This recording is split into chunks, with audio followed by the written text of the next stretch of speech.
السلام عليكم، عاملين ايه؟ النهارده هقول لكم ايه هي الخطوات اللي من خلالها تقدر ابنك يقدم في انترفيو المدرسه وان شاء الله يقبل من اول مره. تعالوا نبدا الفيديو. Amazing! هقول لكم على الخطوات المهمه. وهو رايح المدرسه لازم يكون عارف حاجات. ايه هي الحاجات دي؟ اولا الرياضه مثلا، يكون عارف ايه في الرياضه، يكون عارف الارقام من 1 لحد 20. ماشي، بس كده؟ لا، مش حافظهم صم اللي هي 1 2 3 كده. لا، لو جبنا له رقم من النص، يعني مثلا لو قالت له 7 كمل بعديها، يقدر يكمل 8 9 10. 13 بعديها ايه؟ بعديها 14، يبقى عارف كده. تمام. طيب يبقى عارف ايه تاني في الرياضة؟ يبقى عارف الأشكال الهندسية الأربعة التقليدية اللي هم ايه؟ دائرة، مثلث، مستطيل، مربع. طيب يبقى عارف ايه في العربي؟ تعالى اقولك يبقى عارف ايه. يبقى عارف الحروف الأبجدية كلها برضو بنفس طريقة الرياضة.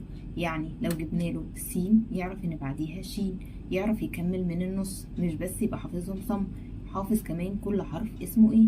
طيب بعد كده الانجليش. طيب هيعمل ايه في الانجليش؟ هيبقى عارف برضو الحروف كلها. عارف الكابيتال وعارف ايه السمول. يعني لو جبنا له البي يعرف يكتبها كابيتال ويعرف يكتبها سمول، يعرف يكمل من النص نفس الطريقة. يعني ام يعرف بعديها ايه كده. تمام.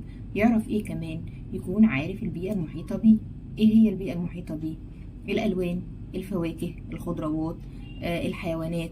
مثلا هتسأله عن الحيوانات، السمكة بتعيش فين، الجمل بيعيش فين، الأسد بياكل ايه. يكون عارف كل الحاجات دي، عارف ايه الأكبر وايه الأصغر. طيب تمام. يكون عارف ايه كمان؟ عارف مامته، اسمها، اسم باباه، شغال فين، اخواته، هم ساكنين فين. كل الحاجات دي لازم يكون عارفها وهو رايح الانترفيو. لو استفدت من الفيديو ده ما تنسيش تعملي لي سبسكرايب للقناة وتعملي لي لايك وتفعلي زر الجرس عشان يوصلك اي فيديوهات تانية جديدة لينا.